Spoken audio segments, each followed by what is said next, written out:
July. Today is the day the book drops because it has a 4th of July theme. Oh. So you can see from my shirt that I was part of a cohort. We were all in a novella writing boot camp. And all of us wrote books, and one of the requirements is it had to have something to do with the 4th of July. Mine happens over the course of one day, and it is the 4th of July. The others, like one of them, her book has very little to do with the 4th of July except that that's somebody's birthday. Like, you could do it from those extremes. It could be whatever.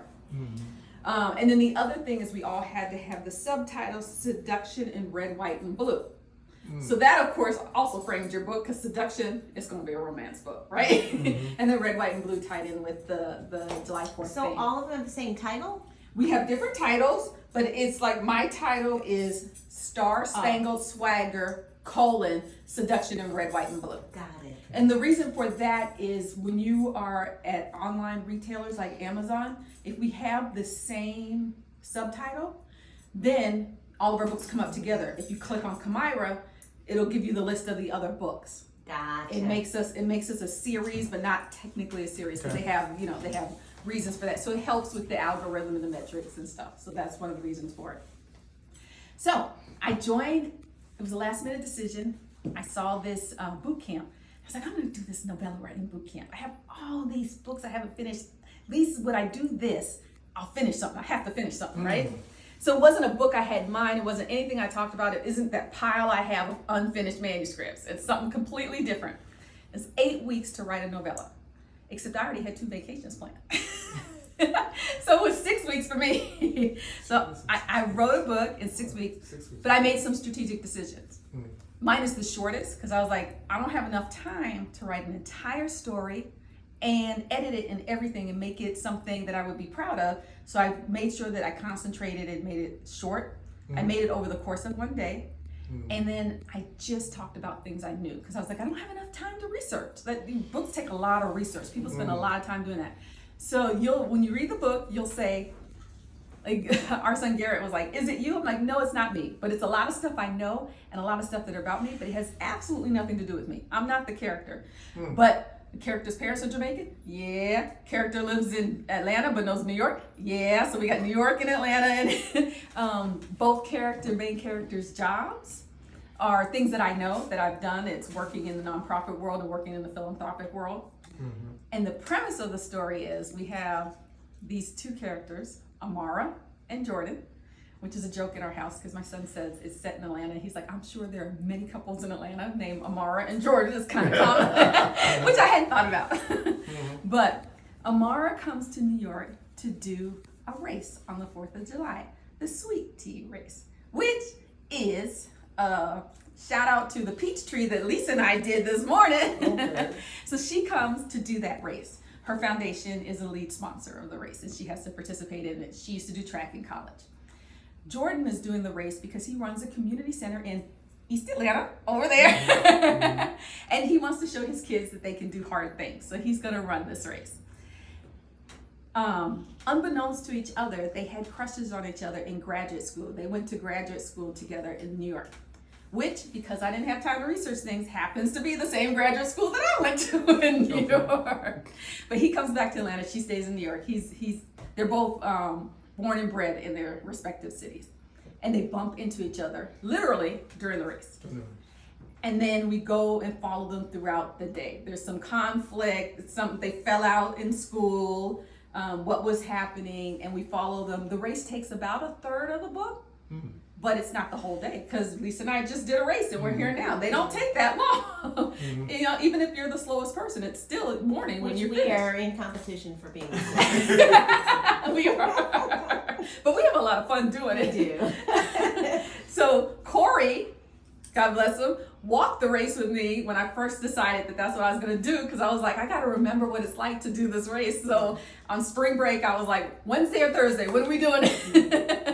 So he walked the race with me, which was nice. So it reminded me of what we do and stuff since I'd done this race. So it's a slow burn love story. It's really a long conversation between these two people. And we find out a lot about them. They find out a lot about each other. They resolve whatever conflicts and issues that they've had. But it's a lot. It's a lot of fun. I've had some friends read it and they liked it. They liked it. I had one friend tell me that she missed her subway stop because she was reading it. I was like, yes.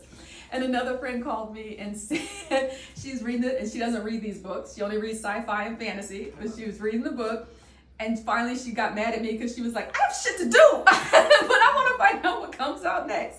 So, question. So, couple. Yeah. You just touched on one.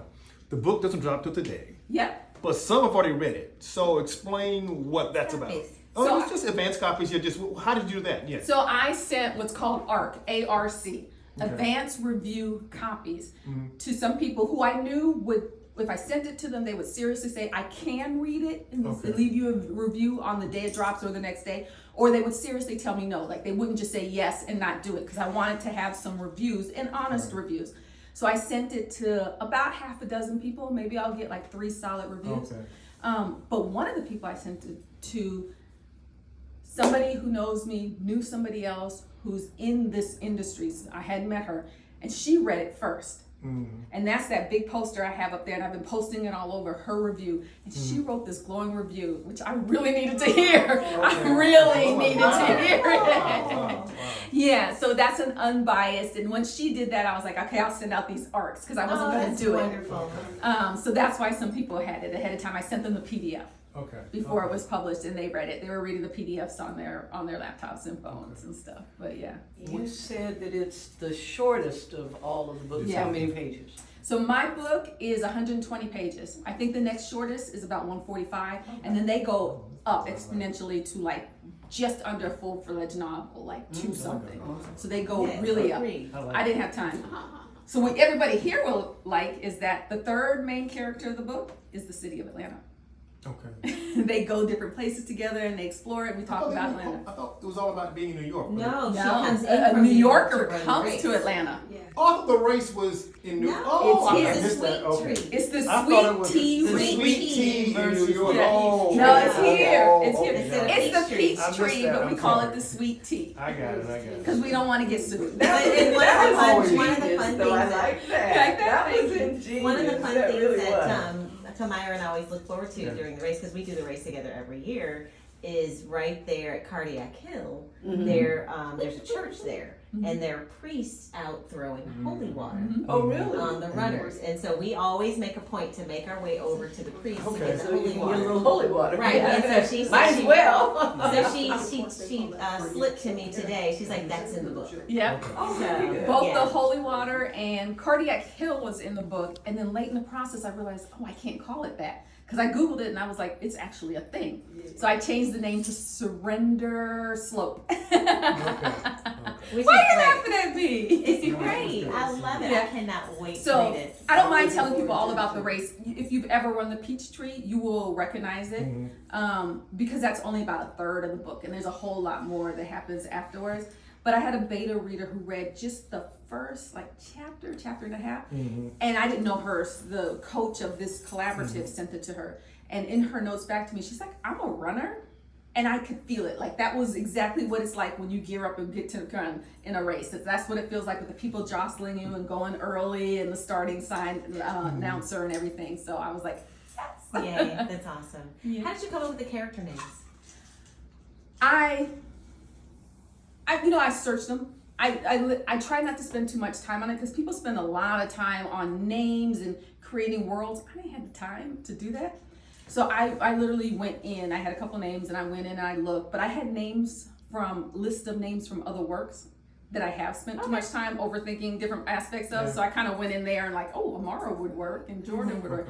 But also, like me, Amara has Jamaican heritage, and that's one of the names that would work. Okay. Okay. And then Jordan's really our age group. There are a lot of Jordans and a little younger, like coming late 20s and early 30s. And so he's in the 30s, and I was like, that's actually a common name for his group of people in the 30s. So I just did that. Yeah. Yeah. Okay. I'm not an author, but I've read books, of course. Yeah. And I've always been, I guess, it's curious and kind of wondering how they do it. I guess a writer's technique. Yeah.